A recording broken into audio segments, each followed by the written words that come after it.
Hello, welcome to my YouTube channel. So today we will going to start with the new chapter, which is circular motion and gravitation. So it's lecture 1. Let's continue with the lecture 1.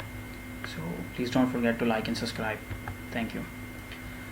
So the topics we will going to cover are we will talk about uniform circular motion, then we will talk about centripetal acceleration, then centripetal force and the factors affecting centripetal force, and in the last we will talk about centrifugal force. So what is uniform circular motion?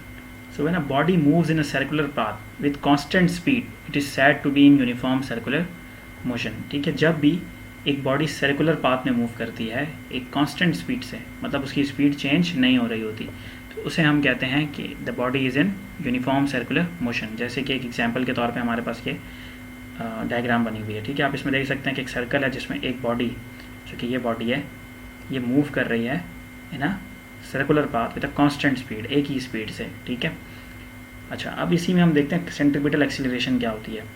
The acceleration of the body directed towards the center of a circle is called centripetal acceleration. The magnitude of centripetal acceleration is given by. अच्छा देखिए, हमने पीछे इससे पहले क्या पढ़ा था, the time rate of change of velocity is called acceleration, लेकिन वो नॉर्मल एक्सीलरेशन थी. जब सर्कुलर की बात होती है तो यहाँ पे वेलोसिटी का चेंज नहीं होता, बिकॉज हम तो यहाँ बात कर रहे हैं कांस्टेंट वेलोसिटी की, कांस्टेंट स्पीड की. ठीक है, तो यहाँ पर ये नहीं होता. ठीक है, यहाँ पे हम क्या बात कर रहे हैं, वो एक्सीलरेशन जो कि directed towards the centre of a circle, centre की तरफ जा रही होती है. ठीक है, ये हमारा सेंटर है सर्कल का, ये जो भी एक्सीलरेशन है वो इसी की तरफ क्या कर रही होगी, डायरेक्ट कर रही होगी. अब आप देख सकते हैं कि जो वी है हमारे पास, अगर बॉडी जब यहाँ पे थी तो जो भी हमारी वेलोसिटी थी या जो भी हमारी स्पीड थी वो क्या यूँ जा रही है.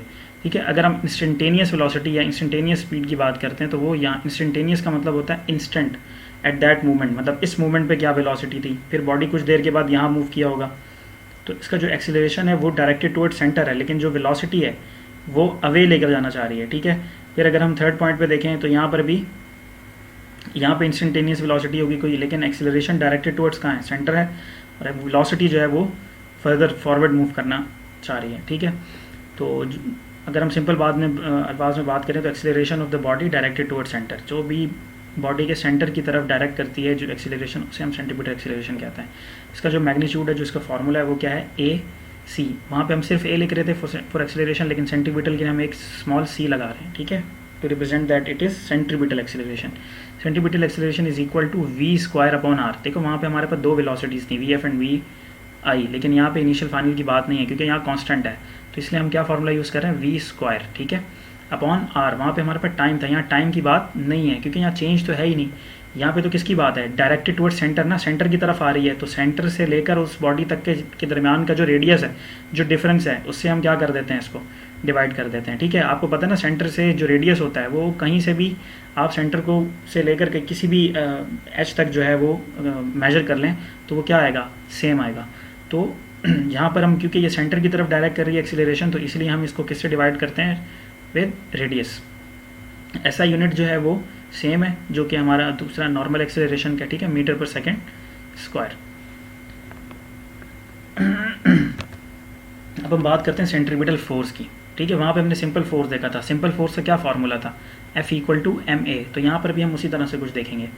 So the centripetal force is the force which acts towards the centre of the circle. ठीक है, वो ताकत जो कि बॉडी के सेंटर की तरफ अमल करती है उसे हम क्या कहते हैं, सेंट्रीपिटल फोर्स कहते हैं. ठीक है, जैसे ये जो बॉडी है हमारे पास जिसका मास m है, ठीक है, ये इसकी जो ताकत इस पर अमल कर रही है वो इसको कहाँ लेकर जाना चाहती है, इसको टुवर्ड्स द सेंटर लेकर जाना चाहती है, इस सेंटर की तरफ लेकर आना चाहती है.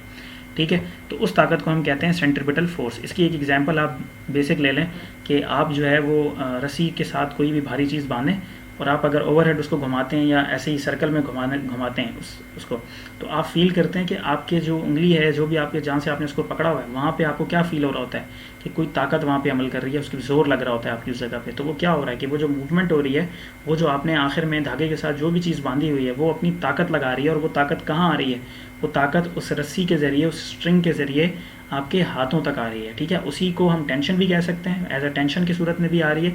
और दूसरे अल्फाजों में क्योंकि यहाँ पे सर्कल की बात हो रही है, सर्कल में बॉडी घूम रही है, तो इसलिए वो tension in terms of centripetal force आपकी उंगलियों तक आ रही है और वहाँ पे अमल कर रही है. ठीक है, तो मैग्नीट्यूड अगर हम फार्मूला की बात करें तो हमने जैसे बात की कि हमारा जो Newton second law of motion के मुताबिक एफ़ किसके बराबर होता है, F is equal to M A, ठीक है। तो वही फार्मूला यहाँ पर भी है, लेकिन यहाँ पे क्योंकि सेंट्रीपिटल फोर्स है यहाँ पे, तो यहाँ पे एक्सीलरेशन भी कौन सी यूज़ होगी, ए सी, जो भी हमने लास्ट स्लाइड में देखा था। सो तो centripetal force is equal to M multiply by V square upon R, तो ए सी की जगह उसकी हमने वैल्यू पुट कर दी। तो इन ऐसा unit of centripetal force is also Newton, ठीक है। इसकी यूनिट भी क्या है, क्योंकि ये भी फोर्स है तो इसकी यूनिट भी क्या है हमारे पास, न्यूटन ही है। अब इसके अंदर जो फैक्टर्स हैं जो कि इसको इफेक्ट करते हैं वो क्या देखें। It is directly proportional to the mass of the body, ठीक है। जितना ज़्यादा मास होगा, जितना ज़्यादा वजन होगा, उतनी ही ज़्यादा ये ताकत भी होगी। इसीलिए अब जो मैंने आपको एक एग्जांपल दिया कि आप जो है किसी भी धागे के साथ, किसी भी डोर थ्रेड के साथ जो है कोई चीज़ बांधें और उसको हिलाएं, ठीक है, घुमाएं उसको इन सर्कल, तो आप जितनी ज़्यादा भारी चीज़ बांधेंगे उतना ही ज़्यादा आपके हाथों पर भी जो भी स्ट्रिंग के थ्रू ताकत आ रही होगी वो ज़्यादा होगी, ठीक है। It is directly proportional to the square of the velocity of the body, ठीक है। वेलोसिटी के स्क्वायर के बराबर है डायरेक्टली प्रोपोर्शनल, यानी जितना तेज़ घुमाएंगे उतनी ही ज़्यादा ताकत भी प्रोड्यूस होगी। It is inversely proportional to the radius of the circle, ठीक है। रेडियस ऑफ द सर्कल की क्या है, इन्वर्स है। जितना ज़्यादा रेडियस होगा उतनी ही ताकत कम होगी, बिकॉज जितना डिफरेंस बढ़ता जाएगा ना उतनी ज़्यादा ताकत कम होती जाएगी, ठीक है। तो ये हमारे पास मेजर फैक्टर्स हैं जो कि सेंट्रीपिटल फोर्स को इफेक्ट करते हैं, ठीक है। अब हम बात करते हैं सेंट्रीफ्यूगल फोर्स। तो सेंट्रीफ्यूगल फोर्स कौन सी फोर्स है, the force which acts away from the circle, वो ताकत जो कि सेंटर से दूर लेकर जाती है। सेंट्रीपिटल सेंटर की तरफ लेकर आती है, सेंट्रीफ्यूगल सेंटर से दूर लेकर जाती है।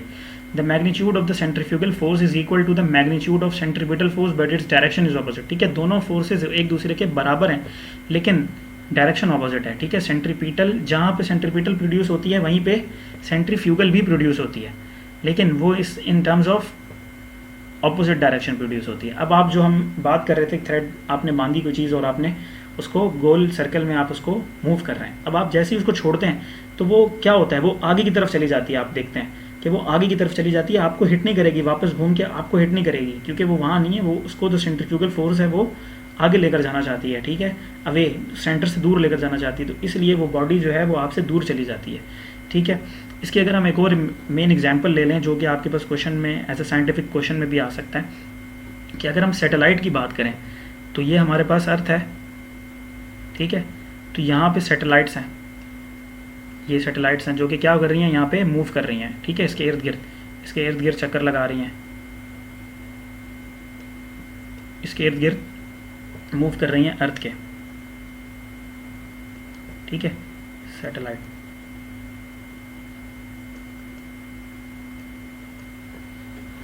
तो क्या हो रहा है, ऐसी क्या चीज़ है कि जिसकी वजह से ये सैटेलाइट जो हैं ये यहाँ पर मूव करती रहती हैं, जबकि नीचे ज़मीन, अब देखें ना, अर्थ क्या है, अर्थ के पास तो ग्रेविटेशनल फोर्स है। ग्रेविटेशन फोर्स क्या कर रही होगी, इस सैटेलाइट को पुल डाउन कर रही होगी, ठीक है। और जो सेंटर की तरफ खींचती है उस ताकत को हम क्या कहते हैं, सेंट्रीपिटल, ठीक है। सेंट्रीपिटल फोर्स लग रही होगी, सेंट्रीपिटल फोर्स के तौर पे ग्रेविटेशनल फोर्स इसे क्या कर रही होगी, पुल डाउन, अपने सेंटर की तरफ खींच रही होगी। लेकिन क्योंकि जब ये मूव करती है, ठीक है, जब ये मूव करती है तो हमने क्या बात की कि वहीं पे एक ऑपोजिट फोर्स पैदा हो जाती है। उस ऑपोजिट फोर्स की वजह से ये अपनी जगह पर ही मूव करती रहती है। देखिए ना, ये सेंट्रीपिटल है जो कि इसको अर्थ की तरफ खींच रही है, लेकिन क्योंकि जब ये मूव करती है, मूव करते हुए सेंट्रीपिटल के साथ ही एक सेम मैग्नीट्यूड की फोर्स पैदा होती है, लेकिन जिसकी डायरेक्शन ऑपोजिट होती है, जो कि अवे लेकर जाना चाहती है। तो अवे मतलब ये इसको सेंटर में लेकर जाना चाहती है, सेंट्रीफ्यूगल इसको सेंटर से दूर लेकर जाना चाहती है। तो ये भी मिसाल के तौर पर 50 न्यूटन है और सेंट्रीफ्यूगल भी मिसाल पे 50 न्यूटन है, क्योंकि हमने क्या क्या मैग्नीट्यूड सेम है, डायरेक्शन ऑपोजिट है। ये भी 50, वो भी 50, लेकिन ये सेंटर की तरफ, वो अवे फ्रॉम द सेंटर, तो ये पॉजिटिव है, वो नेगेटिव है। तो 50 माइनस 50 कैंसिल कर देगा एक दूसरे को, तो आखिर में हमारे पास नेट फोर्स 0 बच जाएगी। तो क्योंकि नेट फोर्स 0 हो जाती है तो इसीलिए ये सैटेलाइट जो है वो लगातार अपने मदार में, अपने एक्सिस में मूव करती रहती है, ठीक है। उम्मीद है ये आपको समझ आया होगा, क्लियर हुआ होगा। तो अगले लेक्चर में आपसे मुलाकात होगी।